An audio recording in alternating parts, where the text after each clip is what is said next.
அனைவருக்கும் என்னுடைய இனிய மாலை வணக்கம். அனைவருக்கும் இனிய ஓணம் திருநாள் நல்வாழ்த்துக்கள். இந்த வானிலை அறிக்கை இன்றைக்கு வெளியிடப்படக்கூடிய வானிலை அறிக்கை மிகவும் முக்கியமான வானிலை அறிக்கை. இந்த அறிக்கையில் இந்திய பெருங்கடலில் ஏற்படக்கூடிய முக்கிய மாற்றம், இதனால தமிழகத்திற்கு கிடைக்கக்கூடிய முக்கியமான சாதகமான ஒரு நிலை, இது அனைவருக்கும் ஒரு மகிழ்ச்சியை தரக்கூடிய வகையில் இந்த அறிக்கை இருக்கும் என்று நான் 100% சொல்றேன். அறிக்கையை முழுவதும் பாருங்க. இடையில நம்ம ரொம்ப நேரம் நிறைய விஷயங்களை பத்தி பேசினாலும் சில இம்பார்ட்டன்ட் பாயிண்ட்ஸ்க்காக தான் ஒவ்வொரு வார்த்தைகளையும் ரொம்ப அழுத்தம் திருத்தமாக நம்ம பேசுவோம். ஸோ அதன் அடிப்படையில் இன்னைக்கும் நிறைய விஷயங்களை நம்ம பேச இருக்கிறோம். இந்த வீடியோவில் நீங்க லென்த்தா இருக்கும், நீங்க ஃபுல்லா கவனிச்சாதான் இந்த வீடியோ உங்களுக்கு புரியும். அதுக்கு முன்னாடி நம்ம சேனலுக்கு புது பார்வையாளராக வரீங்கன்னா மறக்காம சப்ஸ்கிரைப் செய்து ஆலிங் என்ற பெல் பட்டனை தொட்டு சப்ஸ்கிரைப்டாக மாற்றிக்கொள்ளுங்கள். தற்போது இந்தியன் ஓஷன் டீபோல் சி சர்ஃபஸ் டெம்பரேச்சரை தான் நம்ம எஸ்எஸ்டியை தான் இந்திய பெருங்கடல் பகுதிகளில் நெகட்டிவ் அயோடி பாசிட்டிவ் அயோடி என்று சொல்கிறோம். சி சர்ஃபஸ் டெம்பரேச்சர் தான். அந்த சி சர்ஃபஸ் டெம்பரேச்சர் உதாரணமாக மேற்கு அரபிக் கடல் பகுதிகளிலும் அதே போன்று கிழக்கு வங்கக்கடல் பகுதிகளிலும் அண்ட் இந்திய பெருங்கடல் பகுதிகளிலும் மேற்கு இந்திய பெருங்கடல் பகுதிகளிலும் கூடுதலாக இருக்கிறதா அல்லது குறைவாக இருக்கிறதா, இதை பொறுத்துதான் நம்ம பருவமழையை தீர்மானிப்போம் ஒவ்வொரு ஆண்டுகளிலுமே. இதுல மொத்தம் 3 வகைகள் இருக்கிறது: நெகட்டிவ் அயோடி, நியூட்ரல், பாசிட்டிவ் அயோடி. இதுல நம்மளுக்கு அதிக மழையை தருவது பாசிட்டிவ் அயோடி. பாசிட்டிவ் அயோடி அமைந்தால் உறுதியாக இந்த வருஷம் நல்ல மழை பொழிவு இருக்கும் என்று நாம் சொல்லிவிடலாம். அதன் அடிப்படையில் தற்போது பாத்தீங்கன்னா பாசிட்டிவ் அயோடி தொடங்கி கிட்டத்தட்ட ஒரு மாதம் அல்லது 2 மாதங்களுக்கு மேல் ஆகிவிட்டது என்று சொல்லலாம். இந்த பாசிட்டிவ் அயோடி தற்போது எங்கு உருவாகி கொண்டிருக்கிறது? நம்மளுடைய சோமாலியா ஒட்டிய கடற்கரை முதல் நம்மளுடைய கிழக்கு அரபிக்கடல் பகுதி வரை பறந்து விரிந்து அந்த பாசிட்டிவ் அயோடிய எஸ்எஸ்டி தன்மை காணப்படுகிறத நீங்க பாக்குறீங்க. கடந்த அறிக்கைகள்ல நிறைய பேரிடம் நாம் சொன்னது, இந்த வருஷம் அயோடி நிலை 2015 மற்றும் 2023 போன்று இல்லை, சற்று வேறுபடுகிறது, சற்று மாற்றம் இருக்கிறது. அதை நினைத்து நிறைய பேர் சரி 2023 ஒரு மாதிரி இருந்தது, 2015 அதே மாதிரி இருந்தது, ஆனால் இப்போது வரக்கூடிய 2026 இரண்டுத்துக்கும் ஒத்துப்போகாத அளவில் இந்த அயோடி இருக்கிறது, இதற்கு காரணம் என்ன அப்படியெல்லாம் கேட்டிருந்தாங்க. அதே சந்தேகம் என்னிடமும் இருந்தது. இதைத்தான் நான் கடந்த அறிக்கையிலுமே நான் சொல்லியிருந்தேன், அயோடி மட்டும் நம்மளுக்கு இன்னும் சாதகம் அடையல அப்படின்னு சொல்லியிருந்தோம். இந்த அயோடி நிலை சாதகம் அடைந்து விட்டது. எப்படி? இப்போ 0.5 தானே சொல்றீங்க, 0.1க்கு மேல போனா தானே ஒரு நல்ல ஒரு அயோடியோட தன்மையாக இருக்கும், நல்ல மழையை கொடுப்பதற்கு அதான சாதகமான நிலை அப்படின்னு கேட்டீங்கன்னா, 0.5 இருந்தாலும் பறந்து விரிந்திருக்கிறது, பறந்து விரிந்த அளவில் இந்த அயோடி இருக்கிறது. நான் இந்த படத்தை மட்டும், நீங்க ஸ்கிரீன்ல பாக்குறீங்களா, இந்த படத்தை மட்டும் நான் பார்த்து சொல்லல. அடுத்து வரக்கூடிய அக்டோபர் மற்றும் நவம்பர் மாதங்களில் எஸ்எஸ்டியுடைய முன்கூட்டிய தரவுகளை எடுத்து ரிசர்ச் பண்ணியிருக்கேன். ஆஸ்திரேலியாவுடைய பிஓஎம் டேட்டாவை எடுத்து ரிசர்ச் பண்ணிட்டோம். 2015 இருந்த பரப்பளவை விட 2023 இருந்த பரப்பளவை விட தற்போது மிகுந்த அதிகப்படியான இடங்களில் அதிக வலுவான எஸ்எஸ்டி இந்த வருஷம் இருக்கும்னு எதிர்பார்க்கப்படுகிறது. அரபிக்கடல் பகுதிகளிலும் மிகுதியாகவும், வங்கக்கடல் பகுதிகளிலும் மிகுதியாகவும், இந்திய பெருங்கடல் பகுதிகளில் மிகுதியாக இந்த எஸ்எஸ்டி இருக்கும் என்று எதிர்பார்க்கப்படுவதால் தமிழ்நாட்டிற்கு தேவை எஸ்எஸ்டி தானே தவிர்த்து பாசிட்டிவ் அயோடி இருந்தாலும் இல்லைனாலும் எஸ்எஸ்டின்ற ஒரு அமைப்பு இருப்பதன் காரணமாக பருவமழை எல்னினோவாக இருந்தாலும் அது லானினோவாக இருந்தாலும் நியூட்ரலாக இருந்தாலும் அதிகமாகத்தான் பெய்யும் என்பதில் எந்த ஒரு மாற்றமும் இல்லை. அதனால நம்மளுக்கு இந்த வருஷம் 100% நம்ம சொன்ன கணிப்புகள் எல்லாமே அப்படியே நடக்கும். அதுல துளி அளவில் மாற்றம் இல்லை. இதுவே உங்களுக்கு ஒரு பெரிய மகிழ்ச்சியான தகவலா இருக்கும். ஸோ இதுதான் நான் ஃபர்ஸ்ட் பாயிண்டா சொல்லணும்னு நினைச்சேன், நான் சொல்லிட்டேன். அடுத்தது, நிறைய பேர் சார் மழை பெய்து 2 மாதங்கள் ஆகிறது, 3 மாதங்கள் ஆகிறது, இன்னும் எங்க பகுதிக்கு மழை வரல, இன்னும் எங்க பகுதியில மழையே இல்லை, நிறைய விவசாயிகள் கேட்கிறாங்க, நிறைய பேர் போன் போட்டு கேட்கிறாங்க. நான் எல்லாருக்கும் ஒரே ஒரு பதில் தான். தற்போது நடந்து கொண்டிருப்பது என்ன மாதம்? தென்மேற்கு பருவமழை மாதம். அதிலும் குறிப்பாக ஆவணி மாதம் நடந்து கொண்டிருக்கிறது. தென்மேற்கு பருவமழை மேற்கு திசை காற்று தற்போது பலவீனம் குறைந்திருந்தாலும் அதன் தாக்கத்தின் காரணமாக வடகடலோரம், சென்னை, செங்கல்பட்டு, காஞ்சிபுரம் மாவட்டங்களில் மழை பெய்து வருகிறது. சரிங்க சார், நம்மளுக்கு எப்போ மழை கிடைக்கும்? இந்த தென்மேற்கு பருவமழை இந்த ஆண்டு தாமதமாக முடிவடையுமா அல்லது முன்கூட்டியே முடிவடையுமா என்பதற்கான பதில்கள் தற்போது ஒரு கணினி சார்ந்த மாடல் கொடுத்து விட்டது. அந்த கணினி சார்ந்த மாடல் கொடுத்த தரவுகளை வைத்து நான் ஒரு குறிப்பிட்ட சில முக்கியமான மாவட்டங்கள், அதுல குறிப்பா தென் மாவட்டங்கள், மத்திய மாவட்டங்கள், டெல்டா மாவட்டங்கள், வட தமிழக மாவட்டங்கள்லாம் நிறைய இடங்கள்ல நான் இதை வச்சு நான் பேச போறேன். அதனால நீங்க ரொம்ப முக்கியமா கவனிக்கணும். ஃபர்ஸ்ட் வந்து பாத்தீங்கன்னா, இன்னைக்கு நிலவரப்படி பாத்தீங்கன்னா, கேரளா உங்களுக்கு தெரியும் நினைக்கிறேன். தெற்கு கேரளா, கேரளாவுடைய பகுதிகளில் ரெயின்ஃபால் நல்லா இருக்கிற மாதிரி காட்டியிருக்காங்க இந்த மாடல்ஸ்ல. ஸோ இது வந்து எத்தனாம் தேதி? 31ஆம் தேதி. ஓகேங்களா? இதுவே நம்ம ஒரு 5ஆம் தேதி வாக்கில் பார்த்தோம்னா கேரளாவிலையும் ரெயின் இல்லை, தமிழ்நாட்டிலையும் ரெயின் இல்லை. செப்டம்பர் 5 வரக்கூடிய நாட்கள்ல, இந்த செப்டம்பர் மாதம் 30ஆம் தேதி வரைக்கும் பெரும்பாலும் தமிழ்நாடு வறண்ட வானிலை தான் இருக்கும். ஆனால் இதற்கு பிறகு நடக்கக்கூடிய சம்பவம் தான் ஒரு முக்கியமான ஒரு கிளைமேக்ஸ் ஸ்டார்டிங். அந்த ஒரு முக்கியமான சம்பவம், பெரிய பெரிய மலைகள் வர்றதுக்கு முன்னாடியான அறிகுறிகள் தொடங்கும் அல்லவா? வடகிழக்கு பருவமழை தொடங்கியது அப்படின்னு ஒரு சந்தோஷத்தை கொடுக்கக்கூடிய வகையில பறந்து விரிந்து தமிழ்நாடு முழுவதும் பரவலாக அநேக இடங்களில் சென்னையில இருந்து, திருவள்ளூர்ல இருந்து, கன்னியாகுமரி வரைக்கும், கோயம்புத்தூர்ல இருந்து நீலகிரி வரைக்கும், நீலகிரியில இருந்து நாகப்பட்டினம் வரைக்கும் மழை பெய்யணும் அல்லவா? தமிழ்நாட்டில் இருக்கக்கூடிய 38 மாவட்டங்களில் மழை பெய்யணும் அல்லவா? அந்த மாதிரியான மழைப்பொழிவு எப்போது? அப்படிப்பட்ட மழைப்பொழிவுகளை பார்த்து நம்ம ரொம்ப நாள் ஆயிட்டோம். கடந்த மே மாசங்கள்ல கூட அப்படிப்பட்ட மழைப்பொழிவுகளை பார்க்கல. ஆனா 2024க்கு பிறகு 2025 பெரிய லோக அந்த மாதிரி ரெயின்ஃபால் வரல. ஆனால் தற்போது வர உள்ளது. 2024க்கு பிறகு பறந்து விரிந்த அளவுல ஒரு மழைப்பொழிவு தமிழ்நாட்டுக்கு அக்டோபர்ல வரப்போகுது. அதைத்தான் நம்ம இந்த ஸ்கிரீன்ல தெளிவா காட்ட போறோம். ஃபர்ஸ்ட் வந்து பாத்தீங்கன்னா, இந்த சென்னை, செங்கல்பட்டு, காஞ்சிபுரம், கடலூர், விழுப்புரம், அதே மாதிரி உள் மாவட்டங்கள், திருவண்ணாமலை எல்லாம் இனி வரக்கூடிய 12ஆம் தேதி வரைக்கும் இந்த மாவட்டங்கள்ல மழை இருக்கும். குறிப்பாக சென்னை, செங்கல்பட்டு, காஞ்சிபுரம், திருப்பத்தூர், கிருஷ்ணகிரி, திருவண்ணாமலை, புதுச்சேரி, விழுப்புரம் மாவட்டங்கள்லாம் வரக்கூடிய 12ஆம் தேதி வரைக்கும் மழை இருக்கும். 12ஆம் தேதி வரைக்கும் தென்மேற்கு பருவமழை சீராக இருக்கும். 12ஆம் தேதியிலிருந்து 20ஆம் தேதிக்குள் அந்த தென்மேற்கு பருவமழை படிப்படியாக தன்னுடைய முழு பலவீனத்தையும் இழக்க தொடங்கும். அப்போது இறுதியாக ஒரு காற்றழுத்த தாழ்வு நிலை ஒடிஷா அருகாமையிலோ அல்லது வங்கதேசம் அருகாமையிலோ உருவாகி பீகாரை நோக்கி நகர்ந்து பீகார்ல இருந்து இந்த தென்மேற்கு பருவமழை பின்வாங்க வைக்கும். முன்னோக்கி சென்ற தென்மேற்கு பருவமழை ஜூலையில், பின்னோக்கி வந்த செப்டம்பரில் தென்மேற்கு பருவமழை வந்து முன்னோக்கி வரக்கூடிய காலகட்டம் ஜூலை என்றால் பின்வாங்கக்கூடிய காலகட்டம் செப்டம்பர் தானே. அந்த செப்டம்பர் மாதத்துல எப்போ தென்மேற்கு பருவமழை பின்வாங்குதுன்னு கேட்டீங்கன்னா, இந்த வருஷம் 21ஆம் தேதி. அதை நான் இன்னும் உங்களுக்கு விவரித்து அடுத்தடுத்த நிமிடங்களை நான் சொல்றேன். ஸோ இப்போ 15ஆம் தேதி எடுத்துக்கோங்க. 15ஆம் தேதி செப்டம்பர், அப்பயும் தமிழ்நாட்டில் ரெயின் இல்லை. இங்க கேரளா பகுதியில ரெயின் இல்லை, ரொம்ப வறட்சியான ஒரு நிலை இருக்குன்னு சொல்லியிருக்காங்க. அடுத்ததாக வந்து பாத்தீங்கன்னா 19ஆம் தேதி எடுத்துக்கொள்வோம். 19ஆம் தேதியும் பெரிய அளவுக்கு ரெயின் இல்லாம தான் இருக்கு. அதுக்கடுத்து வந்து பாத்தீங்கன்னா 20, 21, 22, 23 இப்படி எல்லாம் பாத்தீங்கன்னா இதே மாதிரிதான், எல்லாமே இதே மாதிரிதான் இருக்கும். ஒரு வறண்ட வானிலை அப்படின்ற மாதிரிதான் 30ஆம் தேதி வரைக்கும் இருக்கும். சரியாக செப்டம்பர் மாதம் 28ஆம் தேதியிலிருந்து கர்நாடக எல்லையோர பகுதிகள், காவிரி நீர்பிடிப்பு பகுதிகள், மேற்கு தொடர்ச்சி மலை மாவட்டங்கள், சேலம், திருவண்ணாமலை, கிருஷ்ணகிரி, திருச்சிராப்பள்ளி, திண்டுக்கல், மதுரை, இதே மாதிரி காரைக்குடி, இந்த பகுதிகள்லாம் ரெயின் பரவலாக வரதா நீங்க பார்க்க முடியும். எப்பன்னா 25க்கு மேல, செப்டம்பர் 25ல இருந்தா ஸ்டார்டிங் டைம் ரெயின்ஃபால் தமிழ்நாட்டில் பரவலாக அநேக இடங்களிலும் பருவமழை தொடங்கக்கூடிய காலகட்டமாக, அந்த பருவமழைக்கு முந்தைய பரவலாக பருவமழை, அதுக்கப்புறம் பருவமழை தொடங்கிய பிறகு அது நார்த் ஈஸ்ட் மான்சூன் வந்துடும். அதுக்கப்புறம் எல்லாமே நான் சொன்னல, எஸ்எஸ்டி நல்லா இருக்கு, பாசிட்டிவ் ஐடி நல்லா தான் இருக்கு.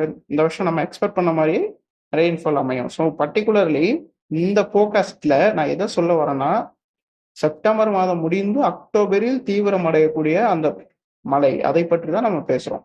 ஸோ அதுல வந்து பாத்தீங்கன்னா ஃபர்ஸ்ட் இந்த கர்நாடக இளையோர பகுதிகள், உள் மாவட்டங்கள், தென் தமிழக மாவட்டங்கள், இதெல்லாம் நல்ல மழைப்பொழிவுகள் 25ஆம் தேதியிலிருந்து இருக்கிறத நம்ம பார்க்குறோம். 25, 27, 28, 29 மற்றும் அக்டோபர் 1. இந்த அக்டோபர் 1ல இருந்து இங்க தூத்துக்குடி மாவட்டத்துல இருந்து இங்க பெங்களூர் வரைக்குமே ரெயின் இருக்க பாருங்க. அதே மாதிரி நம்ம கோயம்புத்தூர்ல இருந்து தொடங்கி திருவண்ணாமலை வரைக்கும் ரெயின் இருக்கு. தேனி தொடங்கி திருச்சி வரைக்கும் ரெயின் இருக்கு. அதே மாதிரி வந்து தூத்துக்குடி தொடங்கி சிவகங்கை வரைக்கும் ரெயின் இருக்கு. ஒரே நேரத்துல எல்லா இடங்களிலுமே பரவலாக மழை கிடைக்கக்கூடிய நாட்களாக அக்டோபர் 1ஆம் தேதி, செப்டம்பர் 25ல எதிர்பார்க்கலாம். ஆனா அக்டோபர் 1, 2, 3 இந்த தினங்கள்ல நல்ல ரெயின் இருக்கு. ஸோ அதுக்கு அடுத்துதான் முக்கியமான நாட்கள் வரப்போகுது. 1ஆம் தேதி, 2ஆம் தேதி, அக்டோபர் 1ஆம் தேதி, 2ஆம் தேதி எல்லாம் வந்து பாத்தீங்கன்னா இன்னும் பரவலாக பெரும்பாலான இடங்கள்ல குறிப்பாக தென் மாவட்டங்கள், மேற்கு தொடர்ச்சி மலை மாவட்டங்கள், மத்திய மாவட்டங்கள், உள் மாவட்டங்கள், கர்நாடக எல்லையோர பகுதிகள், அனைத்து மாவட்டங்களிலுமே தமிழ்நாட்டில் ஏறத்தாழ 38 மாவட்டங்கள் என்று சொன்னால் அதுல 25 மாவட்டங்களுக்கு மேல மழைப்பொழிவு இருக்கிறது. அதாவது தமிழுக்கு சொல்லணும்னா புரட்டாசி மாசத்துடைய பிற்பகுதி நாட்கள், அதான கரெக்டா வரும். ஆவணி மாதம் நினைக்கிறேன். ஆவணி மாதம் முடிந்து புரட்டாசி முதல் 15 நாட்கள் வரை வெயில் அதிகமாக இருந்தாலும் புரட்டாசி 10ஆம் தேதிக்கு பிறகே தமிழ்நாட்டுல பெரும்பாலும் மழை அதிகமாக இருக்குது. அதை நீங்க புரிஞ்சுக்கணும். புரட்டாசி மாசத்துல 10ஆம் தேதிக்கு பிறகு தமிழ்நாட்டுல பெரும்பாலான இடங்கள்ல நல்ல ரெயின் வரப்போகுது. குறிப்பா தென் தமிழக மாவட்டங்கள், டெல்டா மாவட்டங்கள், உள் மாவட்டங்கள், கர்நாடக எல்லையோர பகுதிகள், காவிரி நீர்பிடிப்பு பகுதிகள், எல்லா இடங்களிலுமே இதுல அந்த மாவட்டம் இந்த மாவட்டம் இங்கே சொல்லல அங்க சொல்லல இந்த மாதிரி எல்லாம் நிறைய பேர் கேட்குறாங்க. யூடியூப்பை கமெண்ட்ஸ் திறந்துட்டாலே சார் இந்த திருப்பத்தூர் சொல்லுங்க, வேலூர் சொல்லுங்க, ராணிப்பேட்டை சொல்லுங்க, தூத்துக்குடி சொல்லுங்க, தேனி சொல்லுங்க. இந்த தேனி மாவட்டத்துல இருந்து நிறைய பேர் தேனி மாவட்டத்தை சொல்லவே மாட்டேங்கிறீங்க. தருமபுரி மாவட்டத்தை சொல்லணும்னா நான் எல்லா மாவட்டத்தையும் சொல்லணும்னா டைம் ரொம்ப ஆகும். உங்க பகுதிக்கு ஒட்டிய மாவட்டங்களை சொல்லிட்டாலே அதுல உங்கள் பகுதியும் வருதுன்னு எடுத்துக்கும். திண்டுக்கல் மாவட்டம், ராமநாதபுரம் மாவட்டம், எல்லா மாவட்டங்களுக்குமே அக்டோபர் ஃபர்ஸ்ட் வீக், அக்டோபர் மாதம் முதல் வாரத்தில் சிறப்பான சம்பவங்கள் உள்ளது. நோட் பண்ணிக்கணும். அப்புறம் மீண்டும் மீண்டும் கேள்விகள் கமெண்ட்ல கேட்குறீங்க, அதுக்காக தான். ஓகேங்களா? அதுக்கடுத்து 8ஆம் தேதியை பாருங்க, சவுத்து தமிழ்நாடு. இந்த சவுத்து தமிழ்நாடு ஜோனுக்கு நல்ல ஆக்டிவிட்டி ஸ்பெல்லு. இப்போ வரைக்கும் கோவில்பட்டியில மழை இல்லை, இந்த பக்கம் மேற்கு மழை இல்லை, கிழக்கு மழை இல்லை, இப்படிலாம் நிறைய பேர் வந்து தொடர்ந்து பேசிக்கிட்டே இருக்காங்க. அவங்களுக்கு திருப்தியை கொடுக்கக்கூடிய வகையில அக்டோபர் முதல் 10 தினங்கள் சிறப்பான சம்பவங்கள் இருக்கு. 10 தினங்களுக்கு மேலேயும் மழை இருக்கு. 15 நாட்கள் அக்டோபர் 1ஆம் தேதி அல்லது செப்டம்பர் 25 இருந்து அக்டோபர் 10ஆம் தேதி 15ஆம் தேதி வரைக்கும் கூட ஒரு நல்ல பறந்து விரிந்த அளவுல மழை இருக்கு. ஏன் அக்டோபர் மாதம் முழுவதுமே தென் மாவட்டங்கள்ல ரெயின் இருக்குன்னு ஒரே வரியில முடிச்சுட்டு போயிடலாம். இந்த அறிக்கையில ரொம்ப ஒரு முக்கியமான விஷயம்னா தென் தமிழகத்திற்கு அக்டோபர் மாதத்துல சிறப்பான சம்பவங்கள் இருக்கு, நல்ல மழைப்பொழிவு இருக்கு. டெல்டா ஜோன்ஸ்லயும் நல்லா இருக்கு, நார்த்து தமிழ்நாடு ஜோன்ஸ்லயும் நல்லா இருக்கு. ஸோ அடுத்ததாக சொல்லணும்னா இப்ப மழைப்பொழிவை பத்தி பேசிட்டோம்ல, இப்போ வரைக்கும் இன்னையிலிருந்து செப்டம்பர் மாதம் 15 வரைக்கும் பெரிய அளவுக்கு ஸ்பெல்சஸ் எக்ஸ்பெக்ட் பண்ண வேண்டாம். 15 வரைக்கும். 15க்கு பிறகு படிப்படியாக தென்மேற்கு பருவமழை பின்வாங்க தமிழ்நாட்டில் மழைப்பொழிவு அதிகரிக்கும். அக்டோபர் முதல் வாரத்துல நல்ல சுற்று இருக்கு. அக்டோபர் முதல் வாரத்துல தமிழகம் அருகாமையில் ஒரு சுழற்சி இருக்கு, காற்று சுழற்சி இருக்கு. காற்று சுழற்சியுடன் இணைந்த ஒரு பெரிய அளவுக்கு மழைப்பொழிவு இருக்கு. நோட் பண்ணிக்கோங்க, கவனிங்க நல்லா. தென் மாவட்டம் தூத்துக்குடி, திருநெல்வேலி, கன்னியாகுமரி, தேனி, தென்காசி மாவட்ட மக்கள். அடுத்ததாக வந்து பாத்தீங்கன்னா வடகிழக்கு பருவமழை பற்றியான காற்றின் அமைப்பு, தென்மேற்கு பருவ காற்று பின்வாங்குவதை நான் இப்ப ஸ்கிரீன்ல உங்களுக்கு காமிக்கிறேன். ஸோ இதுல வந்து 850 ஹெச்பிஏ தான் நம்ம வச்சுக்கணும். இதை வந்து எப்பயுமே 850 ஹெச்பியில் வச்சு பார்க்கலாம். மெட்ரோ இந்த வெப்சைட்ல நீங்க பாக்குறீங்கன்னா 850 ஹெச்பியில் வந்து பார்க்கணும். இதை வந்து சவுத் வெஸ்ட் மான்சூனை பொறுத்த வரைக்கும் இந்த வருஷம் 21ஆம் தேதியில இருந்து இங்க ராஜஸ்தான் பகுதியில இருந்தும் அதே மாதிரி நம்மளுடைய குஜராத் பகுதியிலிருந்தும் நம்ம பின்வாங்கிறத பார்க்க முடியும். ஏன்னா ஹை ப்ரெஷர் உடைய ஆக்டிவிட்டி அந்த மாதிரி தான் அமையுது. 20, 21, 22 இந்த தேதிகளில் நம்மளுக்கு பெரும்பாலும் சவுத் வெஸ்ட் மான்சூன் பின்வாங்க தொடங்கும் அப்படின்னு எதிர்பார்க்கிறோம். இதுக்கு காரணம் இன்னொரு காரணமும் இருக்கு. ஒடிஷா கிட்ட உருவாகி பீகாரை நோக்கி நகரக்கூடிய ஒரு காற்றழுத்த தாழ்வு பகுதி, அந்த தாழ்வு பகுதி உள்ள என்ட்ரானவுடனே ஆட்டோமேட்டிக்காக இந்த தென்மேற்கு பருவமழை பின்வாங்க தொடங்குவதை ஆரம்பித்து விடுகிறது. ஸோ இப்போ நான் இந்த இந்திய அளவுல இதை நான் காமிச்சிடுறேன். இந்திய அளவுல பாத்தீங்கன்னா கரெக்டா 20ஆம் தேதி, இப்போ 29ல இருக்கு, 15, 16, 17, 18, 19, 22, 21, 20. ஓகே, 21. ஸோ இந்த 21ஆம் தேதி பாத்தீங்கன்னா ராஜஸ்தான், குஜராத் பகுதி, அதே மாதிரி இந்திய அளவுல இந்த காற்று தென்மேற்கு பருவ காற்று சீராக இருக்கிறதை விட பின்வாங்கி சீராக இருக்கிறத பார்க்க முடியுது. அதுக்கடுத்து 22, 23, 24 இந்த தேதியில பார்க்கலாம். 24, 25, 25ல வந்து பாத்தீங்கன்னா அப்படியே பின்வாங்குது பாருங்க. ஒரு டைரக்ஷன் எடுத்துக்கோங்க. மேற்கே வந்து செல்லக்கூடிய தென்மேற்கு பருவ காற்று அது கிழக்காக மாறி கிழக்கிலிருந்து தென்கிழக்காக மாறும். இப்ப எப்படி நம்ம தென்மேற்கு பருவமழை தெற்கு மற்றும் தென்மேற்காக வருகிறதோ, இப்ப இந்திய அளவுல பார்க்கும்போது தமிழ்நாட்டுக்கு தென்மேற்கிலிருந்து காற்று வீசுகிறது. அதே காற்று ஆந்திரா கிட்ட போகும்போது கிழக்கு திசையில கூட வீசும். அதே மாதிரி கர்நாடகா கிட்ட போகும்போது கிழக்கு ஈஸ்டர்ன் விண்ட் மாதிரி கிழக்குல வீசும். இப்ப பீகார்லாம் எடுத்துக்கிட்டீங்கன்னா நம்மளுக்கு வந்து வடகிழக்குல இந்த காத்து வீசும். அப்போ அவங்க கேட்பாங்க, இது என்ன வடகிழக்கு பருவமழை காற்றா? அப்படி கிடையாது. அவங்களுக்கு அது வடகிழக்குல வீசினாலும் அது தென்மேற்கு பருவ காற்று தான். ஆனால் இதை நோட் பண்ணிக்கணும், தென்மேற்கு பருவ காற்று எப்போது பின்வாங்க தொடங்குது? 21, 22, 23. அப்ப 23, 24, 25 தேதியில வடகிழக்காக வீசி கொண்டிருந்த பீகார்லையும் உத்தரப்பிரதேசத்திலையும் ஈவன் மத்திய இந்திய பகுதியிலும் வடகிழக்காக வீசி கொண்டிருந்த அந்த தென்மேற்கு பருவக்காற்று தெற்கு மற்றும் தென்கிழக்காக வீச வரும். அப்போவே அவங்க நோட் பண்ணிடுவாங்க, ஆகா நம்ம பருவமழை பின்வாங்குது அப்படின்றத நோட் பண்ணிக்கிடுவாங்க. அந்த பர்டிகுலர் டேட்டு தான் 25. ஸோ இப்போ 25 இவங்க சொல்லியிருக்காங்க கணினி சிறந்த மாடல்ஸ், அதுக்காக இப்படியே இருக்கும் 25 எக்ஸ்பெக்ட் பண்ற மாதிரி பின்வாங்கும் அப்படின்னா சொல்ல முடியாது. ஒரு 2 நாட்கள் வித்தியாசம் அடையலாம். இப்போ 25 எதிர்பார்த்தது 28 நடக்கலாம், அல்லது 25ஆம் தேதி பின்வாங்க 22ஆம் தேதியே அதற்கான சாதகமான அமைப்பு வரலாம். எல்லாமே அந்த பர்டிகுலர் லோ ப்ரெஷர் ஏரியா பீகாரை நோக்கியும் உத்தரப்பிரதேசத்தை நோக்கி போக போது அந்த பர்டிகுலர் சீசனல் டைமிங்ல நம்ம சொல்லிடலாம் கன்ஃபார்மா அந்த சிஸ்டத்தை பொறுத்து. அதே நேரத்தில் இங்கே ஒடிசா கிட்ட ஒரு சிஸ்டம் இருக்கும். இப்போ வந்து சவுத் வெஸ்ட் மான்சூன் இருக்கு அப்படின்னு நீங்க சொல்லலாம், ஆனா அது கிடையாது. பின்வாங்க தொடங்கி அந்த சிஸ்டத்தை வைத்திருக்கும், கண்ட்ரோல்ல இருக்கும். எப்பயுமே சவுத் வெஸ்ட் மான்சூன் பின்வாங்கும் போது ஒடிசா கிட்டயோ ஆந்திரா கிட்டயோ ஒரு சிஸ்டம் இருக்கும். அதுக்கு பிறகு வந்து பாத்தீங்கன்னா 30 அன்னைக்கு பாத்தீங்கன்னா இங்க வந்து முற்றிலுமாக பின்வாங்கி தமிழ்நாட்டில் தென்மேற்கு பருவக்காற்று வைக்கிறது. ஆனால் வட இந்தியா ஃபுல்லாவே காற்று பின்வாங்க தொடங்கிறோம். வட இந்தியா முழுவதும் பின்வாங்கி நம்மளுக்கு அக்டோபர் 1, 2 தேதிகள்ல தமிழ்நாட்டிற்கு நார்த் ஈஸ்ட் மான்சூனாக வரும்ன்ற மாதிரி ECMWF சொல்லியிருக்காங்க. இது ஒரு கணினி சார்ந்த டேட்டா, அதுக்காக இதுவே உண்மையான டேட்டான்றது நான் சொல்லலை. இது ஒரு 10 தினங்கள் அல்லது 5 தினங்கள் வித்தியாசம் அடையும். உதாரணமாக அக்டோபர் 7ஆம் தேதி தமிழ்நாட்டுக்கு நல்ல மான்சூன் சீசனல் அமையும்னு சொன்னா, இந்த மாடல் ஒருவேளை சொல்றாங்கன்னா அது 18ஆம் தேதி அமையும். அதான் இதுக்கு முன்னாடி நடந்திருக்கு. இப்போ இவங்க இந்த மாதிரி காட்டுறாங்க. இந்த டேட்டாவை உங்களுக்கு ஒரு கொடுக்குறேன், இதே மாதிரிதான் அமைய போகுது. ஆனா ஒரு வாரம் 2 வாரம் முன்ன பின்ன இருக்கும். எப்பயுமே அக்டோபர் ஃபர்ஸ்ட் வீக்கே நார்த் ஈஸ்ட் மான்சூன் தொடங்கியதாக ஹிஸ்டரியில இருக்கான்றதை நான் செக் பண்ணி தான் சொல்லணும். அல்லது அக்டோபர் செகண்ட் வீக்ல தொடங்கி இருக்குன்னா தொடங்கி இருக்கிறது. அக்டோபர் செகண்ட் வீக்ல இப்ப 13, 12 தேதியிலேயே தொடங்கி இருக்கிறது. சில ஆண்டுகள்ல 10க்கு இடைப்பட்ட நாட்களே தொடங்கினதாக சொன்னாங்க. ஆனா நம்ம அந்த டேட்டாலாம் நம்மகிட்ட கிடையாது. எப்பயுமே எல்னினோன்னாலே 25, 28, அதாவது அக்டோபர் 25, 26 தான் நம்மளுக்கு மான்சூன் வந்து பின்வாங்கி அந்த தமிழ்நாட்டை வந்துட்டு பின்வாங்கி வடகிழக்கு பருவமழை தொடங்கும். இப்ப இந்த வருஷம் வந்து அப்படி இல்லை, இந்த வருஷம் வந்து முன்கூட்டியே தொடங்கும் அப்படின்ற மாதிரிதான் இவங்களுடைய ப்ரெடிஷன்லாம் கொடுத்துருக்காங்க. ECMW ப்ரெடிஷன்லாம் அப்படிதான் வந்திருக்கு. அப்புறம் வந்து பாத்தீங்கன்னா 8ஆம் தேதி வச்சுக்கிட்டோம். இப்போ 8ஆம் தேதி வந்து பாத்தீங்கன்னா இதுல இன்னொரு ஆச்சரியமான விஷயம் என்னன்னா, சென்னை கிட்ட ஒரு லோ ப்ரெஷர் ஏரியா, அதாவது இது 850 HP தானே, இது வளிமண்டல சுழற்சியாக சொல்லலாம். வளிமண்டல சுழற்சி சென்னை கிட்ட வர மாதிரி இருக்குன்ற மாதிரி சொல்லியிருக்காங்க. சென்னை கிட்ட இது எத்தனாம் தேதி? 8ஆம் தேதி, அக்டோபர் 8ஆம் தேதி ஃபர்ஸ்ட் சிஸ்டமாக இது நார்த் ஈஸ்ட் மான்சூன்ல அமையுமா அப்படின்னு கேட்டீங்கன்னா கன்ஃபார்மா சொல்ல முடியுது. ஏன்னா இதே நேரத்துல இதே மாதிரியான அமைப்புகள் உருவாகி அது ஆந்திரா கிட்ட போய் சைக்ளோனாவும் போயிருக்கு.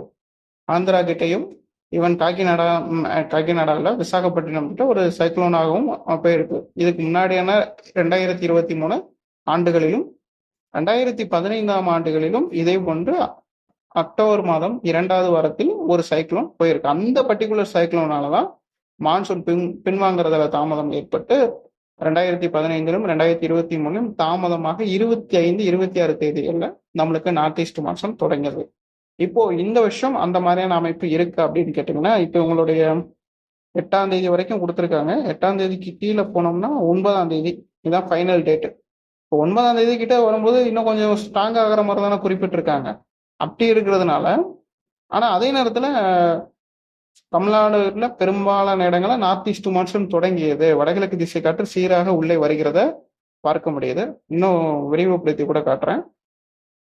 வடகிழக்கு பருவமழை தமிழ்நாட்டில் பெரும்பாலான இடங்கள் சீராக உள்ளே வருவதை பார்க்க முடிகிறது, நார்த் ஈஸ்ட் விண்டு. அதே டைம்ல இங்க சிஸ்டமும் இருக்கு. ஸோ இப்போ இந்த சிஸ்டம் ஒருவேளை விசாகப்பட்டினமோ ஈவன் ஒடிசாவுடைய தெற்கு பகுதிக்கும் அக்டோபர் செகண்ட் வீக்ல போச்சுன்னா, இந்த பர்டிகுலர் சவுத் வெஸ்ட் விண்டு தென்மேற்கு பருவ காற்று சற்று பின்வாங்குறதுல தாமதம் ஏற்பட்டு, தமிழ்நாட்டுல இருந்து பின்வாங்குறதுல தாமதம் ஏற்பட்டு, நம்மளுக்கு 15, 16க்கு மேல அடுத்த பேக்ரவுண்ட்ல இப்போ வந்து இந்த சிஸ்டத்துக்கு அடுத்து பின்னாடி ஒண்ணு இருக்கு. அந்த சிஸ்டம் வந்து நம்மளுக்கு நார்த் ஈஸ்ட் மான்சூனை தொடக்கிறதுக்கான வாய்ப்புகள் இருக்குன்ற மாதிரி எதிர்பார்க்குறோம். அப்போ விவசாயிகளை பொறுத்த வரைக்கும் மானாவாரி விவசாயிகள் மற்றும் சம்பா சாகுபடி பண்றீங்கனாலும் சரி, குறுவை சாகுபடி பண்றீங்கனாலும் சரி, அந்த பருவத்துல என்ன பணிகள் பண்ணுவீங்களோ தமிழ்நாட்டில் இருக்கக்கூடிய 38 மாவட்ட விவசாயிகளுமே நீங்க இதை தயாராகிக்கணும். அக்டோபர் 1ஆம் தேதியிலிருந்து ரெயின் இருக்குன்னு சொல்லிட்டு அனைத்து மாவட்டங்களிலுமே வட மாவட்டங்கள், டெல்டா மாவட்டங்கள், தென் மாவட்டங்கள், உள் மாவட்டங்கள், மேற்கு தொடர்ச்சி மலை மாவட்டங்கள், கர்நாடக எல்லையோர பகுதிகள், காவிரி நீர்பிடிப்பு பகுதிகள் அனைத்து இடங்களிலுமே 38 மாவட்டங்களிலுமே செப்டம்பர் 25ல இருந்து தொடங்கி அக்டோபர் 10க்குள்ள பெரும்பாலான இடங்கள்ல மழை பெய்யும். தென் தமிழகத்துல தினசரி ரெயினாவே இருக்கும். அக்டோபர் 1ஆம் தேதியில இருந்து அக்டோபர் 15 வரைக்கும் கூட தினசரி ரெயினா இருக்கு. அதுக்கு மேலே ரெயின் இருக்க போது மான்சூன் வரப்போது நம்ம எக்ஸ்பெக்ட் பண்ண மாதிரி பார்ட் 1ல கொடுத்த மாதிரி ஃப்ளட் சான்சஸ் இருக்கு, சைக்ளோன் சான்சஸ் இருக்கு. 2015 மாதிரியே ஒரு பெரிய அளவுக்கு ரிசல்ட் கொடுக்கறதுக்கான வாய்ப்புகள் இருக்கு. ஓகே, இந்த அறிக்கையில உங்களுக்கு புரிஞ்ச விஷயங்கள், இன்னும் எனக்கு புரியல அப்படின்னு நினைக்கக்கூடிய விஷயங்களை கமெண்ட்ல சொல்லுங்க. நான் உங்களுக்கு விளக்கம் கொடுக்குறேன். டைப் பண்ணி என்னால் என்ன முடியுமோ அந்த விளக்கத்தை கமெண்ட்ல கொடுக்குறேன். நன்றி, வணக்கம். மீண்டும் ஒரு வானிலை அறிக்கையில் சந்திக்கலாம்.